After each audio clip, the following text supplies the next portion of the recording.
बहुत समय पहले की बात है। गंगा किनारे बसे एक छोटे से गांव में धरणीधर नाम का एक ब्राह्मण रहता था। वह साधारण गृहस्थ था। छोटी सी झोपड़ी, थोड़ी सी जमीन और गाय भैंसों का पालन पोषण करता था। लेकिन गांव के लोग उसे बहुत मानते थे, क्योंकि वह अत्यंत धार्मिक, दयालु और सत्यनिष्ठ था। धरणीधर रोज प्रातःकाल गंगा स्नान करता, सूर्य देव को जल अर्पित करता और संध्या समय रामायण का पाठ करता। उसके घर के आंगन से भजन की ध्वनि निकलती और आसपास का वातावरण पवित्र हो जाता। गांव में ही कृष्णदास नाम का एक धनी साहूकार भी था। उसके पास बहुत धन दौलत, नौकर चाकर और खेती की जमीनें थीं, लेकिन उसके भीतर घमंड और लालच भरा हुआ था। उसे धरणीधर की भक्ति और गांव वालों में उसकी इज्जत बिल्कुल पसंद नहीं थी। अक्सर वह कहता, भक्ति और पूजा से पेट नहीं भरता, दुनिया धन से चलती है। ये ब्राह्मण लोग बस दिखावा करते हैं। कठिन परीक्षा का समय एक बार गांव में भयंकर अकाल पड़ा। वर्षा कई महीनों तक नहीं हुई। खेत सूख गए, तालाबों का पानी भी घट गया। गांव के लोग परेशान हो उठे। धरणीधर भी चिंतित था। घर में अन्न कम था, परिवार भूख से व्याकुल था।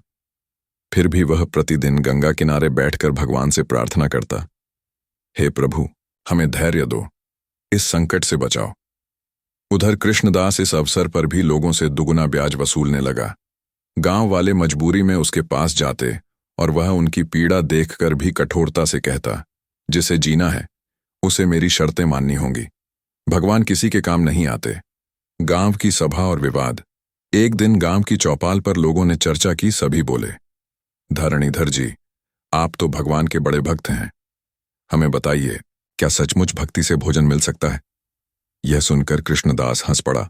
वह बोला, अगर तुम्हारा भगवान सचमुच है तो कल सूर्योदय तक तुम्हारे घर अन्न का भंडार भर जाना चाहिए, नहीं तो साबित होगा कि ये सब पूजा पाठ व्यर्थ है। गांव वाले चुप हो गए। धरणीधर ने शांत स्वर में उत्तर दिया, भाई कृष्णदास, भगवान भक्त की परीक्षा जरूर लेते हैं, पर कभी निराश नहीं करते। मैं कल तक प्रतीक्षा करूंगा। चमत्कार की घटना उस रात।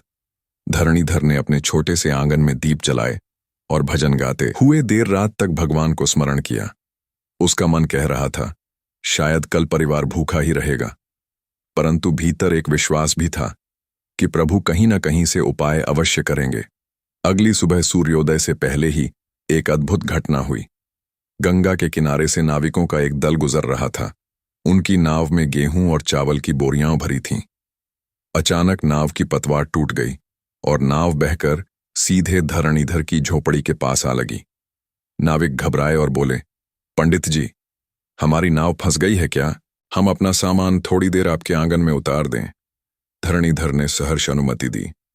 नाविकों ने अनाज की कई बोरियां आंगन में रख दी। तभी हवा तेज चली और नाव फिर से गंगा की धारा में आगे बढ़ गई। नाविक जल्दी में सामान उठा ही नहीं पाए। गांव के लोग यह दृश्य देखकर स्तब्ध रह गए। धरणीधर ने हाथ जोड़कर कहा, हे प्रभु, आपकी लीला अपरंपार है, सत्य की विजय। जब कृष्णदास को यह समाचार मिला तो वह क्रोध और लज्जा से भर गया। वह चौपाल पर आया और बोला, मैंने ईश्वर की शक्ति पर संदेह किया। आज मैंने अपनी आंखों से देख लिया कि भक्ति व्यर्थ नहीं जाती। धन से केवल शरीर पलता है, पर विश्वास से आत्मा तृप्त होती है। कृष्णदास धरणीधर के चरणों में गिर पड़ा। उसने गांव वालों का कर्ज माफ कर दिया और अपना अहंकार त्याग दिया। धीरे धीरे वह भी धरणीधर की तरह भक्ति के मार्ग पर चल पड़ा। कहानी की सीख, सच्ची भक्ति और अटूट विश्वास से असंभव भी संभव हो जाता है। संकट के समय धैर्य और ईश्वर निष्ठा मनुष्य को संभालते हैं। धन का अहंकार क्षणिक है, पर भक्ति और सत्य शाश्वत हैं। यह कथा हमें सिखाती है कि जब परिस्थितियां कठिन हों, तब भी हमें ईश्वर पर विश्वास बनाए रखना चाहिए। उनका न्याय देर से हो सकता है, पर अंधकार के बाद उजाला अवश्य आता है। अगर आपको कहानी अच्छी लगी हो तो हमारे चैनल को सब्सक्राइब करके लाइक और कमेंट भी कर दीजिए। धन्यवाद।